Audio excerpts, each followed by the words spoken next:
안녕하세요, 여러분. 저는 올해 68살 윤말순이라고 합니다.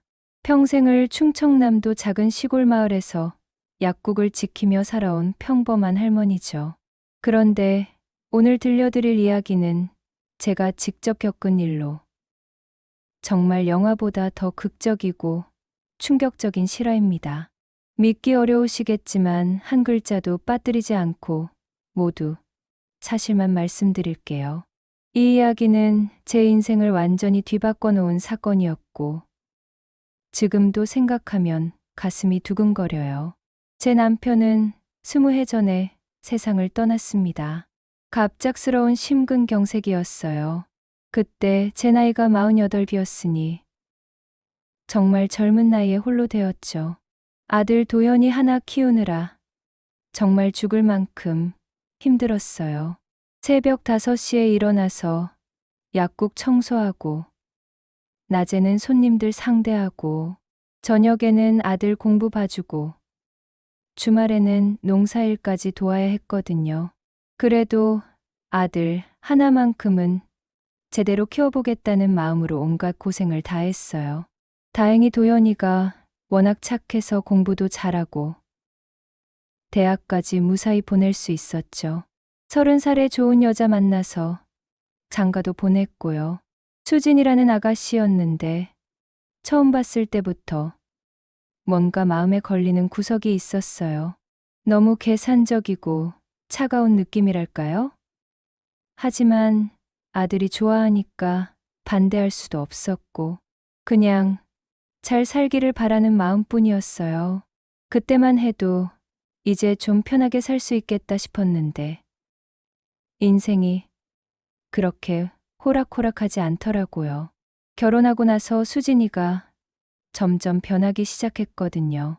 처음에는 공손하고 착했는데 시간이 지날수록 권리 주장을 하기 시작했어요. 약국 일에도 간섭하고 제가 하는 일들에 대해서도 이런저런 의견을 내놓고 그래도 며느리니까 참고 지냈는데 정말 큰 사건이 터진 건 바로 그 열쇠를 발견하고 나서부터였어요. 어느 가을 밤이었어요. 요즘 나이가 들어서 잠이 잘 안 와서 집 안을 이것저것 정리하고 있었는데 오래된 장롱 맨 깊숙한 곳에서 이상한 열쇠 하나를 발견했습니다. 처음 보는 열쇠였어요. 우리 약국 금고 열쇠도 아니고 집 현관문 열쇠도 아니고 창고 열쇠도 아니었어요. 크기는 손바닥 절반 정도 되는 꽤 큰 열쇠였는데 모양도 특이했어요. 옛날식 열쇠 같은데 요즘에는 잘 안 보는 디자인이었거든요. 그런데 이상하게 불길한 기분이 들더라고요. 열쇠는 시간이 오래 지나서 붉게 녹슬어 있었는데 마치 피처럼 보여서 정말 섬뜩했어요. 특히 밤에 전등불 아래서 보니까 더욱 그랬어요. 남편이 숨겨두고 간 것 같은데 왜 이런 걸 숨겨뒀을까 하는 의문이 들었죠. 남편은 평생 저한테 비밀을 갖지 않는 사람이었거든요. 큰 일이든 작은 일이든 다 저와 상의해서 결정했었는데 이런 걸 혼자만 알고 있었다는 게 이상했어요.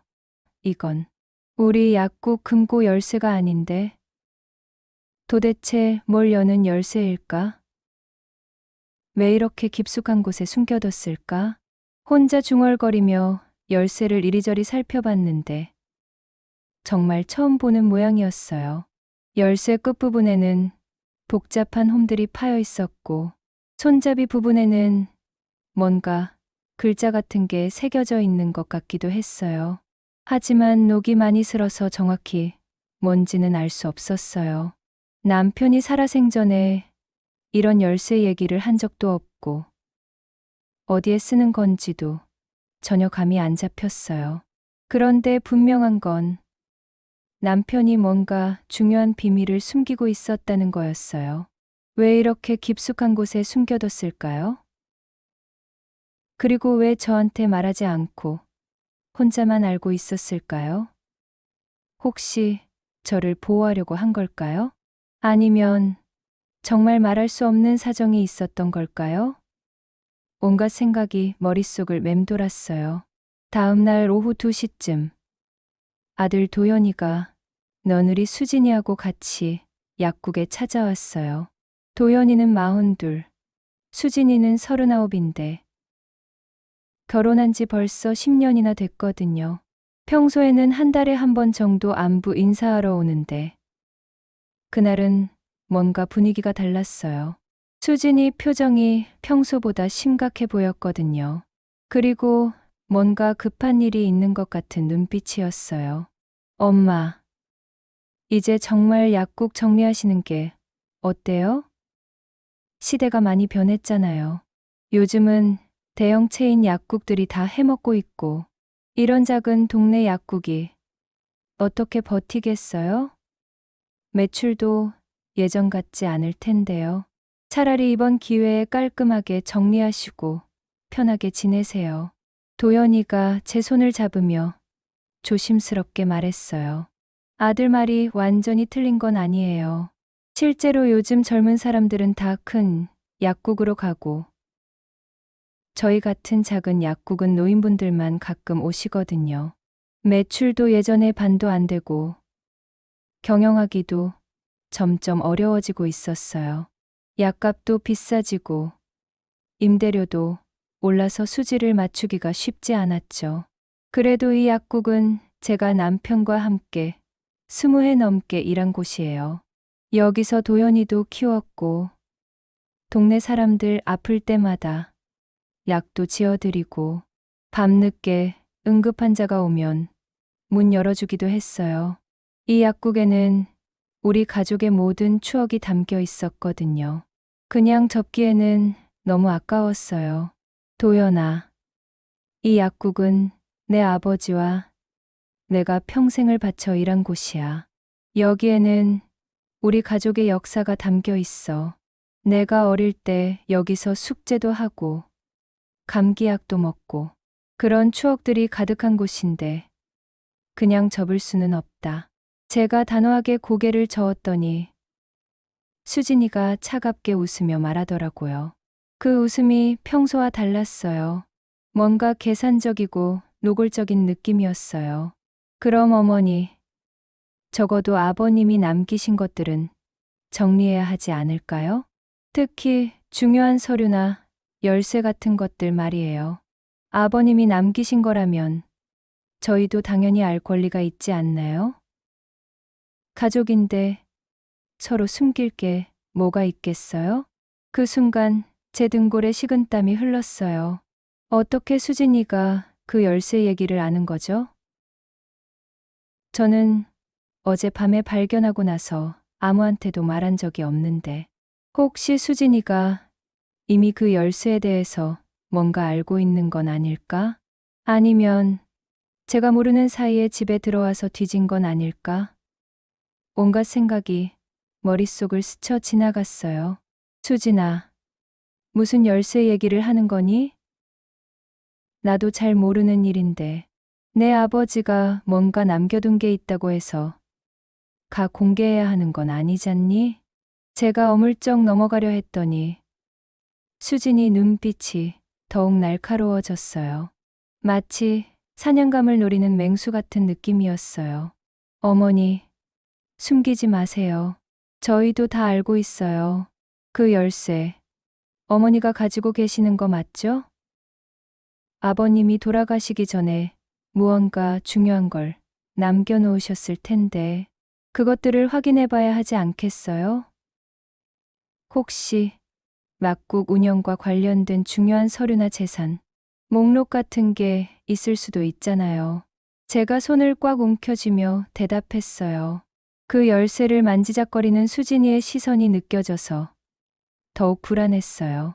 이건 아직 너희한테 보여줄 수 있는 게 아니야. 내가 먼저 알아봐야 할 일들이 있어. 혹시 중요한 게 나오면 그때 같이 의논하자. 그러자 수진이 표정이 완전히 돌변했어요. 평소에 보던 며느리의 모습이 아니라 마치 다른 사람 같았어요.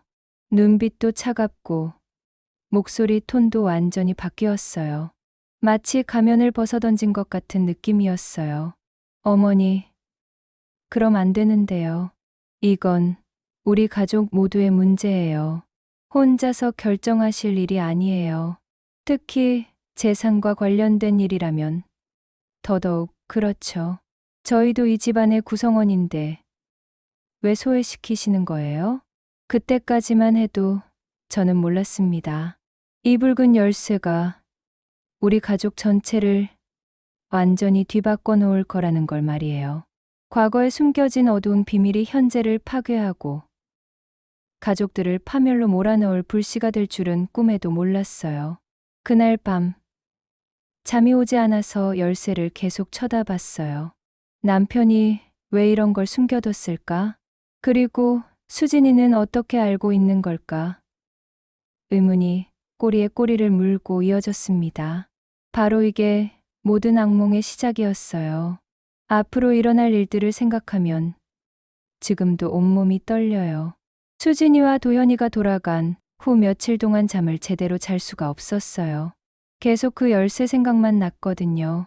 수진이가 어떻게 그 열쇠에 대해서 알고 있었는지, 남편이 대체 뭘 숨기고 있었던 건지, 궁금함이 점점 커져서 결국 참을 수가 없었어요. 매일 밤 뒤척이면서 별의별 생각을 다 했어요. 혹시 남편이 바람을 피웠나? 아니면 빚이라도 있었나? 온갖 상상이 머릿속을 헤집고 다녔어요. 어느 밤 11시쯤 더 이상 참을 수 없어서 손전등과 열쇠를 들고 집 뒤편에 있는 오래된 창고로 향했습니다. 그 창고는 남편이 살아있을 때 농기구나 잡동사니를 보관하던 곳이었는데 남편이 돌아가신 후로는 거의 들어가지 않았거든요. 20년 동안 방치해둬서 문도 제대로 안 열릴 정도였어요. 녹이 슬어서 삐걱거리는 소리가 밤 공기를 가르며 울려 퍼졌어요. 억지로 문을 밀어서 열고 들어가니 거미줄이 사방에 쳐져 있고 오래된 상자들이 먼지를 뒤집어 쓰고 있었습니다. 곰팡이 냄새와 오래된 나무 냄새가 코를 찔렀어요. 손전등 불빛에 의지해서 이 상자, 저 상자 뒤져보기 시작했어요. 대부분은 낡은 농기구나 쓸데없는 잡동사니들 뿐이었는데 구석진 곳에 유난히 튼튼해 보이는 철제 상자가 하나 있더라고요. 다른 상자들과는 달리 이 상자만 자물쇠까지 채워져 있었어요. 그것도 아주 튼튼해 보이는 자물쇠였어요. 혹시나 해서 붉은 열쇠를 대봤는데 딱 맞아떨어지더라고요. 그 순간 가슴이 두근거렸어요. 마치 보물을 찾은 기분이었지만 동시에 뭔가 나쁜 일이 벌어질 것 같은 불안감도 밀려왔어요. 드디어 찾았구나. 이게 바로 그 열쇠가 여는 상자였어. 그런데 왜 이렇게 숨겨뒀을까? 손이 떨리면서 자물쇠를 열고 상자 뚜껑을 열었어요. 그런데 안에 들어있는 걸 보고 정말 깜짝 놀랐습니다. 오래된 장부가 하나 들어있었는데 법표지에는 거래 기록이라고 적혀 있었어요. 그 밑에는 남편 글씨로 절대 비밀이라고 써져 있었고요. 그 장부를 펼쳐보는 순간 온몸에 소름이 돋았어요. 제가 지금까지 살면서 이런 충격을 받아본 적이 없었거든요. 장부에는 여러 사람들의 이름과 거래, 내역이 빼곡히 적혀 있었는데 그 중에서 제 눈에 번쩍 들어온 이름이 있었어요. 바로 최영호라는 이름이었습니다. 수진이 아버지 이름이었거든요. 그리고 그 밑에는 정말 믿기 어려운 내용들이 적혀 있었어요. 처음에는 눈을 의심했어요. 이게 정말 우리 약국에서 일어났던 일인가 싶었거든요. 1998년 3월 최영호 진통제 불법 대량 구매 500만 원, 수수료 50만 원. 1998년 5월 최영호 수면제 무허가 판매 300만 원, 수수료 30만 원. 1998년 8월 최영호 차명 계좌 개설 도움 거래 수수료 200만 원. 페이지를 넘길 때마다 더욱 충격적인 내용들이 나왔어요. 사돈 어른이 우리 약국을 통해서 불법적인 의약품 거래를 했다는 증거들이 가득했어요. 그리고 그 돈들이 모두 우리 약국 매출로 둔갑해서 장부에 기록되어 있었고요. 남편은 왜 이런 일에 연루되었을까요? 돈 때문이었을까요? 아니면 협박을 받은 걸까요? 더 놀라운 건 거래 규모였어요. 몇 년에 걸쳐서 수억 원의 돈이 오갔다는 기록이 있었거든요.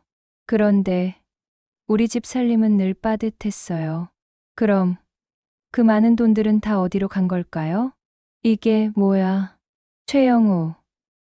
그러니까 사돈 어른이 우리 약국을 이용해서 이런 짓을 했다는 거야? 우리 약국 명의로 이런 더러운 일을 했다는 거구나. 그럼 우리는 완전히 이용당한 거네. 혼자서 속삭였는데 목소리가 떨렸어요. 제가 평생 모르고 살았던 진실이 이렇게 드러날 줄이야. 남편은 왜 이런 걸 혼자만 알고 있었을까요?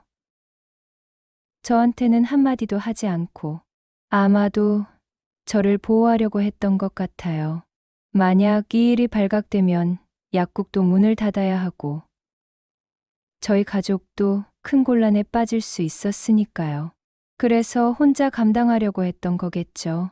장부를 더 자세히 들여다보니 정말 놀라운 사실들이 더 많이 나왔어요. 사돈 어른이 단순히 불법 의약품만 거래한 게 아니라 다른 사람들 명의로 통장도 만들고 돈 세탁에도 관여했더라고요. 그리고 그 모든 일의 중심에 우리 약국이 있었어요. 남편이 모르는 사이에 완전히 이용당했던 거죠. 아니, 어쩌면 남편도 알고 있었지만 어쩔 수 없는 상황이었을 수도 있고요. 장부 마지막 페이지에는 남편의 메모가 있었어요. 이 일은 절대 말순이에게 알리면 안 된다. 영호가 협박해서 어쩔 수 없이 했지만 언젠가는 이 증거로 그를 고발할 것이다. 라고 적혀 있었어요. 그 글씨를 보는 순간 눈물이 났어요. 남편이 얼마나 고민했을지, 얼마나 괴로웠을지. 바로 그때였어요. 창고 문이 삐걱거리면서 걸컥 열리더니 누군가가 들어오는 거예요. 깜짝 놀라서 손전등을 그쪽으로 비춰보니 수진이가 서 있었습니다. 어떻게 이 시간에 여기까지 따라온 건지 정말 소름이 끼쳤어요. 마치 제가 언제 여기 올지 미리 알고 기다리고 있었던 것 같았어요. 그 모습을 보니 정말 계획적으로 행동하고 있다는 생각이 들었어요. 어머니, 역시 그 열쇠로 이걸 열어보셨군요. 저도 오래 기다렸어요. 아버지가 돌아가시기 전에 이 창고에 뭔가 숨겨뒀다고 하셨거든요.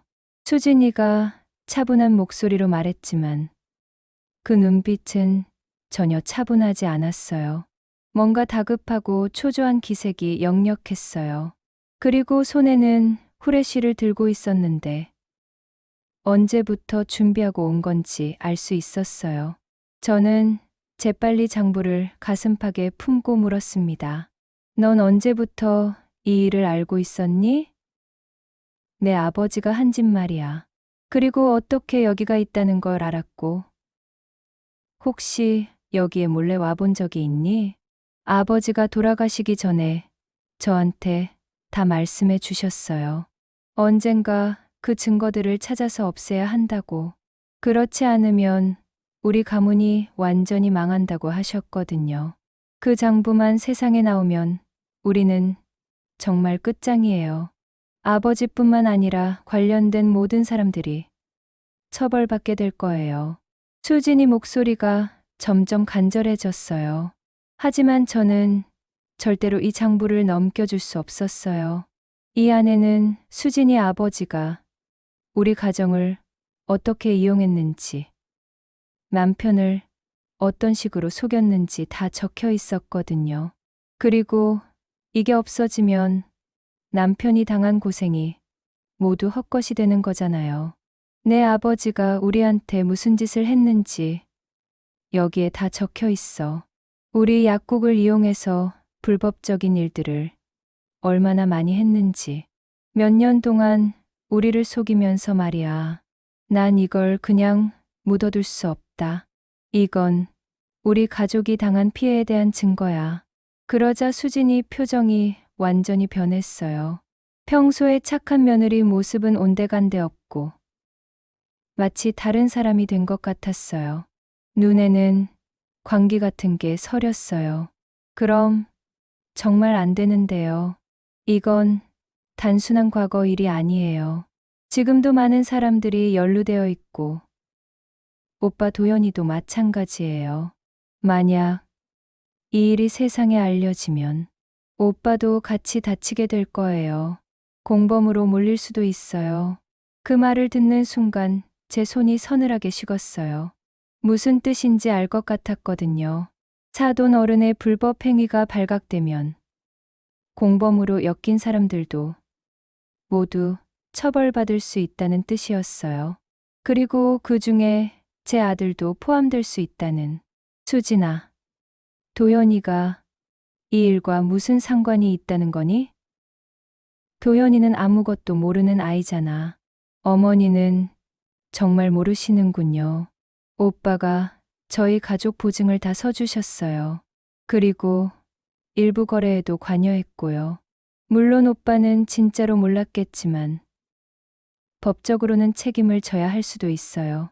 아버지가 오빠 명의로 계좌도 만들었고 일부 거래는 오빠 이름으로 했거든요. 그 말을 들으니 머리가 어지러웠어요. 내 아들이 언제 그런 일에 연루되었다는 거죠? 수진이 아버지가 도연이를 이용했다는 건가요? 언제부터 도연이가 그런 일에 휘말린 거니? 왜 나한테는 말하지 않았어? 결혼하고 나서부터요. 아버지가 사업한다고 하면서 오빠한테 도움을 요청했어요. 단순히 보증만 서달라고 했는데 알고 보니 그 사업이라는 게 어머니도 이제 아시잖아요. 그 순간 깨달았습니다. 이제 단순한 과거의 비밀이 아니라 지금 현재 제 아들의 목숨까지 위험에 빠뜨릴 수 있는 일이었던 거예요. 이건 단순한 갈등이 아니라 정말 목숨을 건 싸움의 시작이라는 걸 말이에요. 그럼 지금 우리가 어떻게 해야 하는 거니? 간단해요. 어머니, 그 장부만 없애면 모든 게 해결돼요. 증거가 없으면 아무도 처벌받지 않을 수 있어요. 하지만 저는 고개를 저었어요. 그럴 수는 없었어요. 남편이 그렇게 힘들게 모은 증거를 그냥 없앨 수는 없었거든요. 안 돼. 이 장부는 내 아버지의 죄를 증명하는 중요한 증거야. 이걸 없애면 정의가 사라지는 거야. 수진이 눈빛이 점점 위험해졌어요. 그리고 한 걸음씩 제게 다가왔어요. 그 순간 정말 무서웠어요. 이 조용한 창고에서 무슨 일이 벌어질지 모르겠더라고요. 그 일이 있고 며칠 뒤 도연이가 술에 취해서 약국으로 찾아왔어요.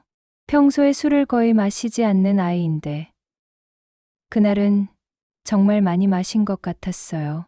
비틀거리며 들어오더니 제 앞에 털썩 주저앉으면서 울기 시작했습니다. 제가 아들을 이렇게 우는 모습으로 본 건 정말 오랜만이었어요. 마지막으로 운 게 대학 입시에 떨어졌을 때였으니까 거의 20년 만이었죠. 엄마, 제발 그 장부 수진이한테 넘겨줘요. 정말 못 견디겠어요. 아내가 완전히 미쳐가고 있어요. 매일 밤 잠도 못 자고 하루 종일 전화해서 협박해요. 이제 나까지 위험해졌다고 그래요. 그 장부 때문에 우리 가족이 다 망할 거라고. 아들의 떨리는 목소리를 들으며 가슴이 찢어질 것 같았어요. 내 아들이 이렇게 고생하고 있다니. 하지만 동시에 화도 났어요. 왜 진작 이런 일이 있다는 걸 말하지 않았을까요? 그래도 저는 이 상황의 진실을 도연이에게 제대로 알려줘야 한다고 생각했어요. 이제야 내 아내가 어떤 집안 사람인지 알겠니? 엄마가 왜 처음부터 그 결혼을 반대했는지 이해되지. 수진이 아버지가 우리 약국을 이용해서 얼마나 나쁜 짓을 했는지 내가 알기나 해. 몇 년 동안 우리를 속이면서 불법적인 일들을 했다고. 저도 이제 다 알아요. 수진이가 다 털어놨거든요. 장인어른이 어떤 일을 했는지, 제가 어떻게 연루되었는지. 그런데 문제는 이미 늦었다는 거예요. 저는 장인어른 명의로 된 빚을 다 떠안았어요. 모르고 보증을 서줬는데 알고 보니 엄청난 금액이었어요. 수억 원이에요, 엄마. 도연이가 울먹이며 말하는데 저도 눈앞이 캄캄해졌어요. 수억 원이라니 우리가 평생 벌어도 갚을 수 없는 돈이었어요. 내 아들이 그 집안 때문에 이렇게 큰 빚을 지게 되었다니 정말 분이 치밀었어요. 그럼 지금 우리 상황이 정확히 어떻게 되는 거니? 자세히 말해봐. 만약 그 장부가 세상에 나오면 장인어른이 한 일들이 다 드러나잖아요. 그럼 연루된 모든 사람들이 조사받게 되고 저도 공범으로 몰릴 수 있대요. 설령 처벌을 안 받는다고 해도 사회적으로 외장당할 거예요. 회사에서도 잘릴 거고. 그런데 반대로 그 장부가 없어지면 증거가 없으니까 아무도 처벌받지 않을 수 있고요. 아들의 설명을 듣고 난 이 상황이 더욱 복잡하다는 걸 알 수 있었어요. 장부를 공개하면 수진이네 집안의 범죄가 드러나지만 내 아들도 피해를 볼 수 있고, 장부를 숨기면 범죄자들은 처벌받지 않지만 아들은 안전할 수 있고, 정말 어려운 선택이었어요. 엄마로서는 당연히 아들이 우선이었지만 정의로운 일을 해야 한다는 마음도 있었거든요. 그런데 내가 정말 그 일에 직접 관여한 거니? 아니면 단순히 이름만 빌려준 거니? 저는 정말 아무것도 몰랐어요. 장인어른이 사업을 한다고 해서 단순히 보증만 서준 거예요. 그런데 나중에 알고 보니 그 사업이라는 게 불법적인 일이었던 거죠. 제 명의로 통장도 만들어져 있고 몇 번은 제가 직접 돈을 받아서 전달한 적도 있어요. 물론 그때는 정당한 사업 대금인 줄 알았죠. 그 말을 듣고 나니 더욱 심각하다는 걸 알았어요. 도연이가 직접적으로 관여했다면 정말로 법적 책임을 져야 할 수도 있었거든요. 바로 그때였어요. 약국 앞 유리창이 쨍그랑하고 큰 소리를 내며 깨졌습니다. 깜짝 놀라서 보니 벽돌 하나가 약국 안으로 날아든 거였어요. 벽돌에는 붉은 페인트로 무서운 글이 써져 있었습니다. 장부를 내놔라. 3일 안에 안 내놓으면 아들놈 목숨은 없다. 우리를 우습게 보지 마라. 다음에는 집에 불을 낼 것이다. 그 글씨를 보는 순간 제 온몸에 피가 거꾸로 솟는 것 같았어요. 감히 누가 제 아들을 위협하는 거죠? 도연이가 벽돌을 보더니 완전히 공황 상태가 됐어요. 얼굴이 새하얘졌어요. 엄마, 이 사람들 정말 위험해요. 장인어른 때문에 빚진 사람들인데 정말 못할 일이 없는 사람들이에요. 사채업자들이고 깡패들이에요. 제발 그냥 장부 내주세요. 안 돼. 이건 내 아버지가 목숨 걸고 지켜낸 정이야. 악한 사람들의 협박에 굴복하면 우리는 평생 그들의 노예가 되는 거다. 한번 굴복하면 끝이 없어. 제가 단호하게 말했지만 속으로는 정말 무서웠어요. 내 아들에게 정말 무슨 일이 생기면 어떡하죠? 그런데 동시에 이 장부를 넘겨주면 사돈 어른이 저지른 모든 범죄가 묻혀버린다는 생각도 들었어요. 그럼 남편이 당한 고생이 모두 헛것이 되는 거잖아요. 그날 저녁 8시쯤 또 다른 협박이 왔어요. 이번에는 전화였어요. 목소리를 변조한 것 같았는데 정말 으스스했어요. 할머니, 우리가 장난치는 줄 아나? 내일까지 장부 준비해 놓으라고 했잖아. 안 그러면 아들놈 직장에서 큰일 날 거야. 우리가 뭘 할 수 있는지 알지?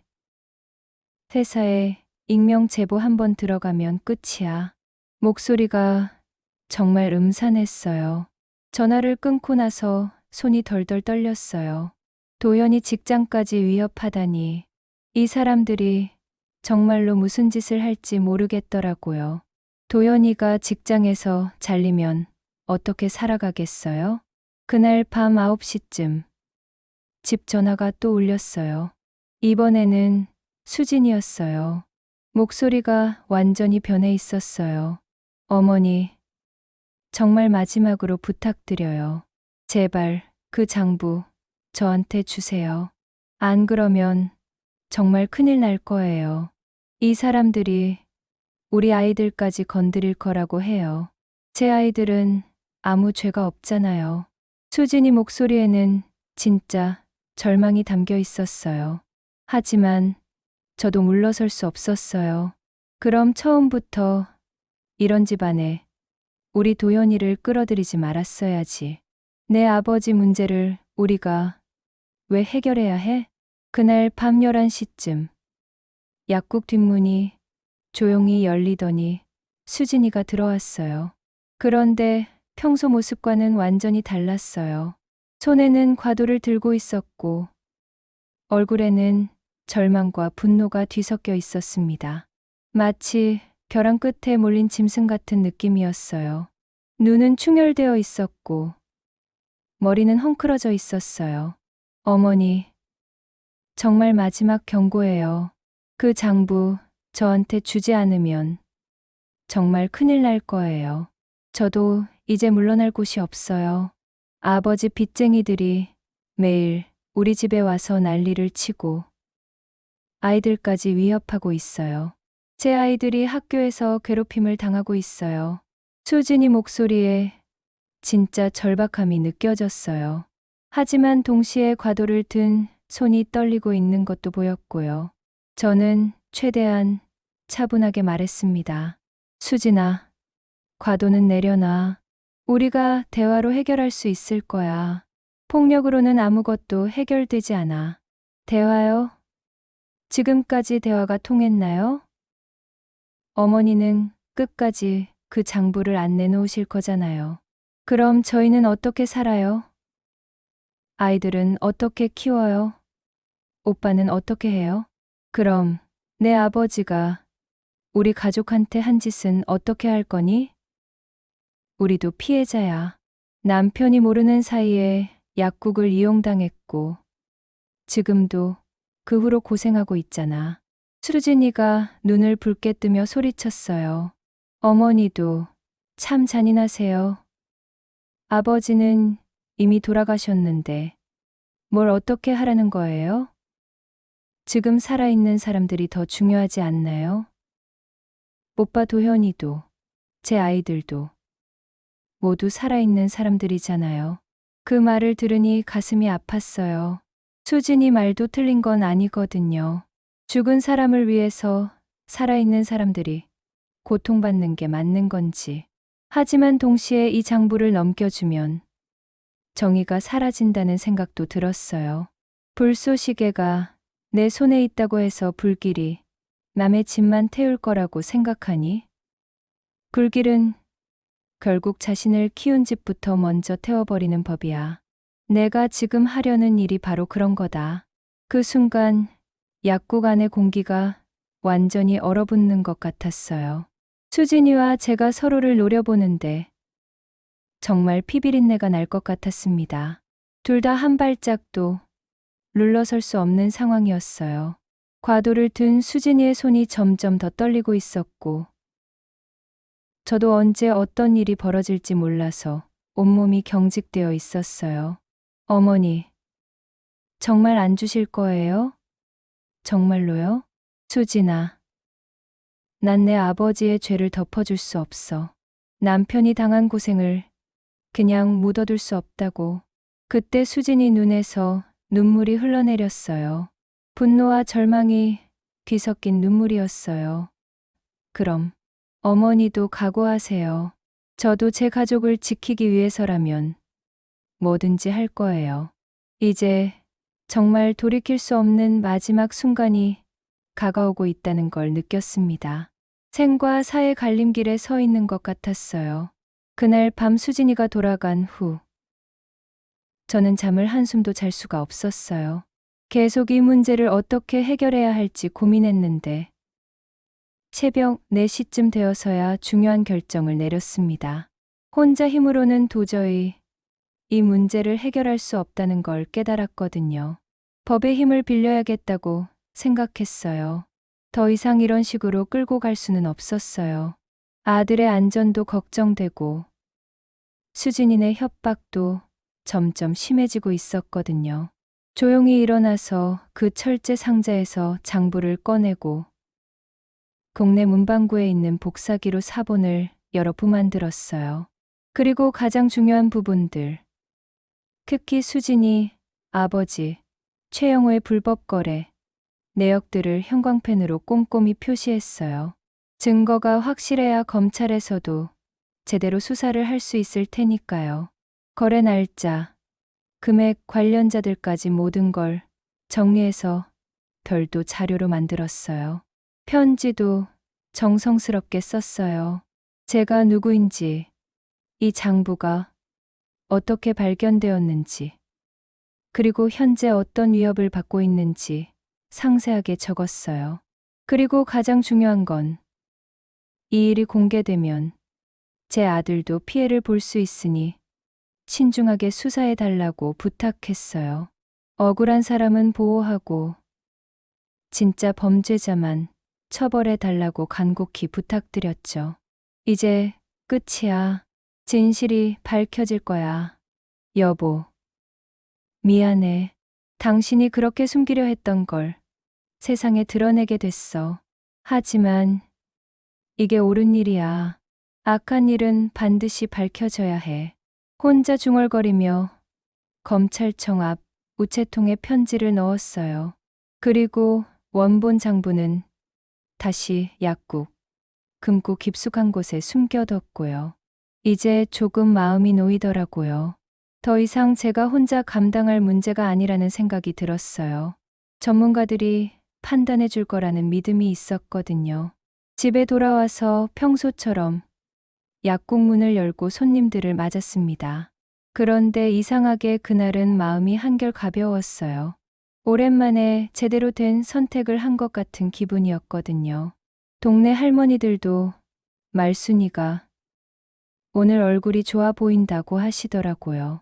정말 오랜만에 깊게 잠들 수 있을 것 같았어요. 그런데 그날 오후 2시쯤 갑자기 우리 골목이 아수라장이 되었어요. 창문으로 내다보니 경찰차가 5대나 와 있고 검찰청 수사관들도 많이 보였어요. 그리고 그들이 모두 수진이네 집 쪽으로 향하고 있더라고요. 뭔가 큰 사건이 벌어진 것 같았어요. 동네 사람들도 다 나와서 구경하고 있었고요. 동네 아주머니 한 분이 숨을 헐떡이며 뛰어와서 말하더라고요. 말순아, 큰일 났어. 수진이네 집에 검찰이 들이닥쳤다는 거야. 집 안을 다 뒤지고 서류들도 많이 가져가고 뭔가 엄청난 비리가 터진 것 같아. 수진이 시어머니도 경찰서에 끌려갔다더라. 그리고 수진이 관련된 다른 사람들도 줄줄이 잡혀가고 있대. 그 말을 듣는 순간 제 가슴이 두근거렸어요. 드디어 시작된 거였어요. 20년 동안 숨겨져 있던 진실이 마침내 세상에 드러나는 순간이었어요. 동시에 걱정도 됐어요. 이제 정말 돌이킬 수 없는 강을 건넌 거였거든요. 과연 제가 옳은 선택을 한 걸까요? 1시간쯤 지나서 수진이가 완전히 미친 사람처럼 약국으로 뛰어왔어요. 머리는 헝클어져 있고 옷도 제대로 입지 않은 채 맨발로 뛰어온 것 같았어요. 얼굴은 눈물과 콧물이 범벅이 되어 있었고 완전히 절망에 빠진 모습이었어요. 문을 벌컥 열더니 저한테 소리쳤습니다. 어머니, 이치 씨 어머니가 한 거죠? 검찰에 신고한 거 맞죠? 우리 가문을 완전히 무너뜨리려고 했잖아요. 어떻게 이러실 수 있어요? 저는 최대한 차분하게 답했어요. 무너진 게 아니라 숨겨져 있던 게 드러난 거야. 내 아버지가 저지른 일들이 이제야 빛을 보게 된 거지. 진실은 언제나 밝혀지게 되어 있어. 어떻게 이러실 수 있어요? 저희도 가족이잖아요. 오빠 도현이는 어머니 친아들이고 이제 오빠도 수사받게 될 거예요. 회사에서도 잘릴 수 있어요. 수진이가 울부짖으며 저한테 달려들려고 하는데 바로 그때 도현이가 나타났어요. 회사에서 급히 나온 것 같았는데 얼굴이 창백했지만 동시에 뭔가 결연한 의지가 보였어요. 수진이를 막아서면서 말했어요. 그만해. 이제 정말 끝이야. 나는 더 이상 내 그림자 속에서 살지 않을 거야. 더 이상 내 집안의 죄에 휘말리고 싶지 않아. 오빠마저 저를 배신하는 거예요? 우리는 한 식구잖아요. 부부잖아요. 한 식구라고? 당신. 너희 집안이 우리한테 뭘 했는지 이제 다 알겠어. 장인어른이 돌아가시기 전에 나한테 한 말들. 그게 다 거짓말이었구나. 단순히 사업 보증만 서달라고 했지. 이런 더러운 일에 연루시키려고 한 건 아니라고 했잖아. 도현이 목소리에 진짜 분노가 섞여 있었어요. 평소에 착하기만 했던 아들이 이렇게 화내는 모습을 보는 것도 처음이었고요. 그제야 깨달았어요. 아들도 나름대로 많은 걸 참고 견뎌왔구나 하고요. 저도 어쩔 수 없었어요. 아버지가 하라고 해서 가족을 지키려고 한 일이었다고요. 가족을 지키려고? 내가 지키려고 한 건 내 가족이지. 우리 가족이 아니야. 우리 가족은 내 때문에 지금 이 고생을 하고 있잖아. 수진이는 주저앉아서 대성통곡을 했어요. 정말 절망적인 울음소리였어요. 그럼 이제 어떻게 해요? 아이들은 어떻게 키워요? 저도 감옥에 가게 될 것 같은데. 저는 수진이를 내려다보며 짧게 말했어요. 그럼 처음부터 내 아들을 끌어들이지 말았어야지. 내 집안 문제를 우리 가족 전체의 문제로 만들지 말았어야지. 이제 와서 후회해도 소용없어. 바로 그때 경찰관 2명이 약국 안으로 들어왔어요. 그들은 수진이에게 영장을 보여주면서 말했어요. 최수진 씨, 사기 및 공문서 위조, 그리고 불법 의약품 유통 방조 혐의로 동행 수사하겠습니다. 묵비권을 행사할 수 있으며 수진이를 연행하는 동안 그녀가 저를 돌아보며 말했어요. 그 눈빛에는 분노와 패배감, 그리고 뭔가 섬뜩한 복수심이 섞여 있었어요. 어머니, 후회하실 거예요. 정말 후회하실 거라고요.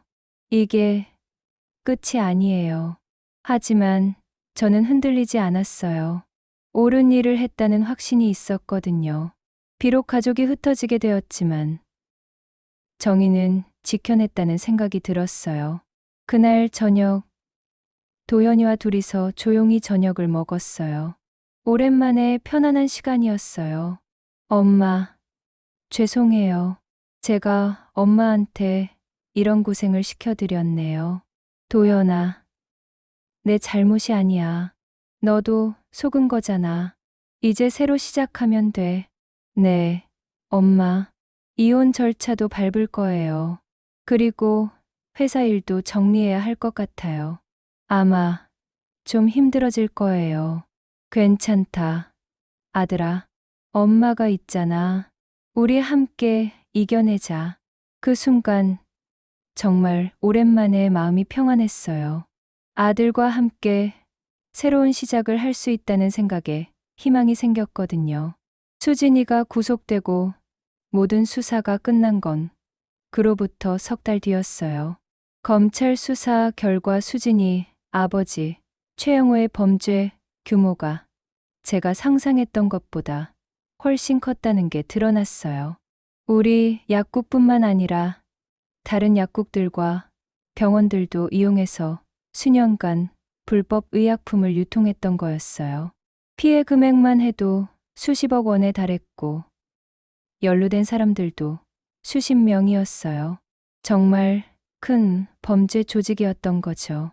다행히 도연이는 단순 보증인 역할이었다는 게 인정되어서 큰 처벌은 받지 않았어요. 수사 과정에서 도연이가 진짜로 아무것도 모르고 이용당했다는 게 밝혀졌거든요.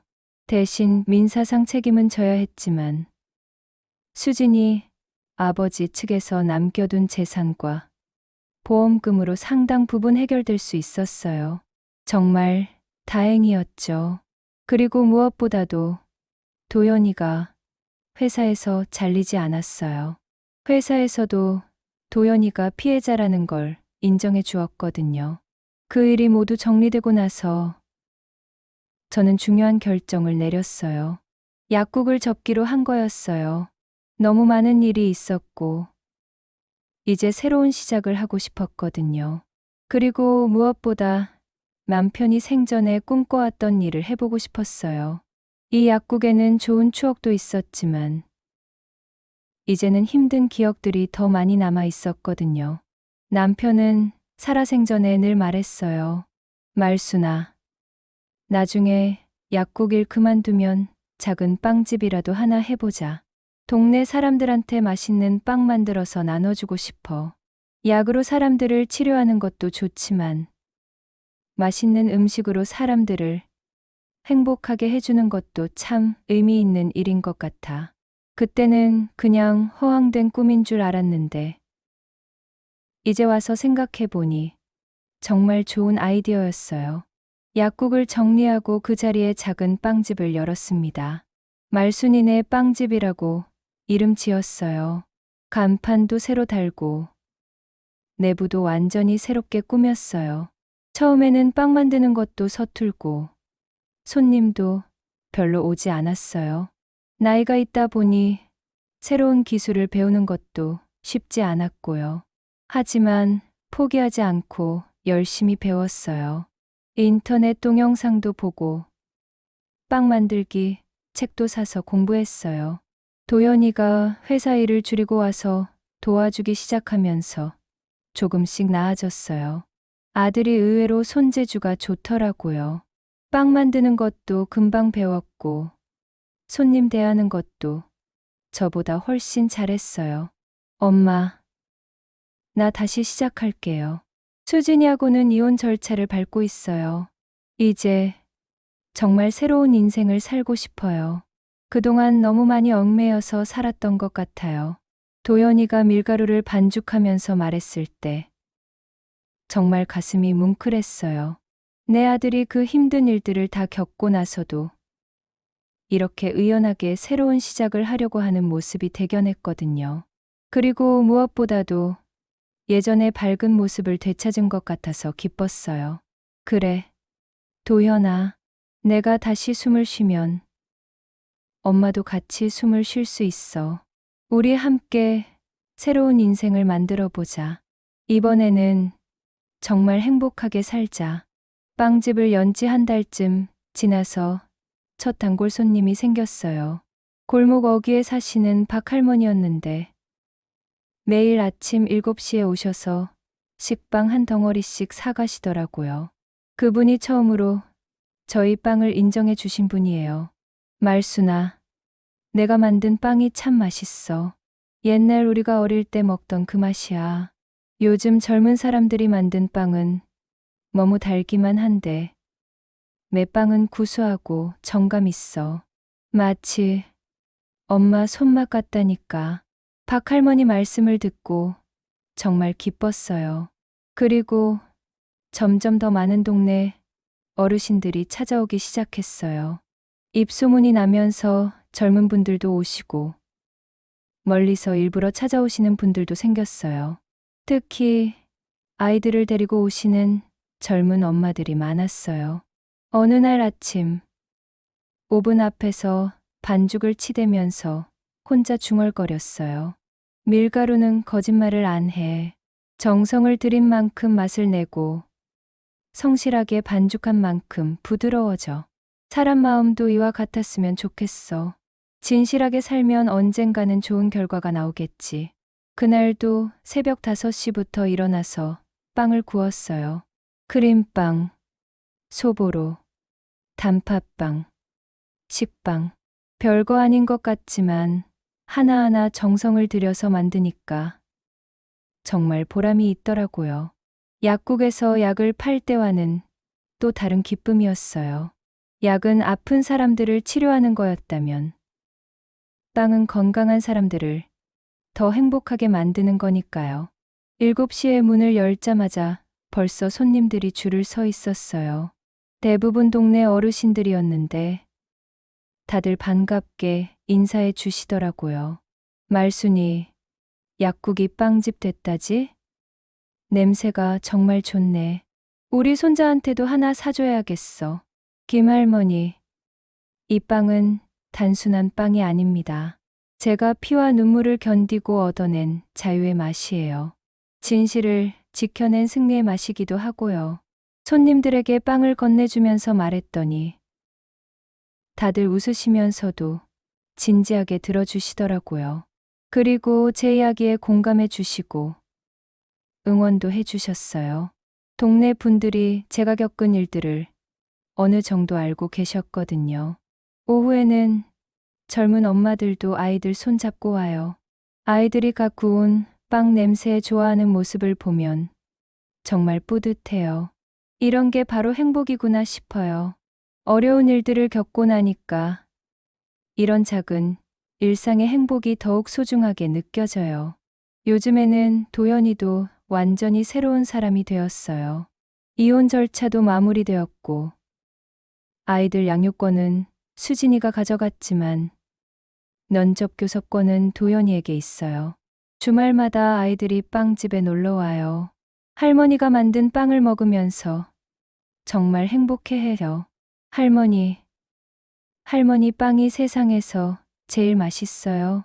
손자들이 이렇게 말할 때마다 정말 뿌듯해요. 비록 가족이 흩어지긴 했지만 진짜 소중한 사람들과는 더 가까워진 것 같아요. 여러분, 지금까지 제 이야기를 끝까지 들어주셔서 정말 고맙습니다. 이 이야기를 통해서 여러분께 꼭 말씀드리고 싶은 건 진실은 언제나 밝혀진다는 거예요. 아무리 숨기려고 해도 시간이 지나면 결국 드러나게 되어 있어요. 그리고 그 진실 앞에서 우리가 어떤 선택을 하느냐가 우리 인생을 결정하는 것 같아요. 저는 어려운 선택이었지만 정의로운 길을 택했고 그 결과로 새로운 인생을 얻을 수 있었어요. 물론 쉽지 않았어요. 가족이 뿔뿔이 흩어지고 많은 고통도 겪었죠. 하지만 지금 이렇게 정직하게 살면서 동네 사람들에게 맛있는 빵을 만들어 드릴 수 있어서 정말 행복해요. 혹시 여러분 중에서도 비슷한 어려운 상황에 계신 분들이 있다면 용기를 내시기 바라요. 진실은 처음에는 아프지만 결국에는 우리를 자유롭게 해줍니다. 그리고 그 자유 위에서 새로운 행복을 만들어갈 수 있어요. 가족 문제, 돈 문제, 인간관계 문제, 어른이 되면서 정말 많은 어려움들을 겪게 되잖아요. 특히 저희 같은 시니어 세대는 더욱 그렇죠. 하지만 포기하지 마세요. 언제든지 새로운 시작을 할 수 있어요. 저도 68살에 새로운 인생을 시작했잖아요. 이 이야기가 여러분의 가슴에 조금이라도 울림이 되었다면 주변 분들에게도 꼭 공유해 주세요. 그리고 구독과 좋아요는 저 같은 늙은 할머니에게 정말 큰 힘이 됩니다. 댓글로 여러분의 이야기도 들려주세요. 앞으로도 제 인생에서 일어난 여러 가지 이야기들을 들려드릴게요. 새벽 5시. 오늘도 오븐에서 빵 굽는 냄새가 골목 전체에 퍼져나갑니다. 그 냄새 속에는 제가 겪었던 모든 고통과 기쁨, 그리고 새로운 희망이 담겨 있어요. 저의 눈빛은 더 이상 흔들리지 않습니다. 모든 것을 잃었지만 동시에 진정한 모든 것을 되찾았거든요. 도연이가 옆에서 반죽을 치대며 말해요. 엄마, 우리 정말 잘 견뎠네요. 저도 미소를 지으며 답해요. 그래, 아들아, 우리는 진실을 지켜냈어. 그게 가장 중요한 거야. 오늘도 새로운 하루가 시작됩니다. 진실과 함께, 희망과 함께, 사랑하는 사람들과 함께 말이에요. 감사합니다.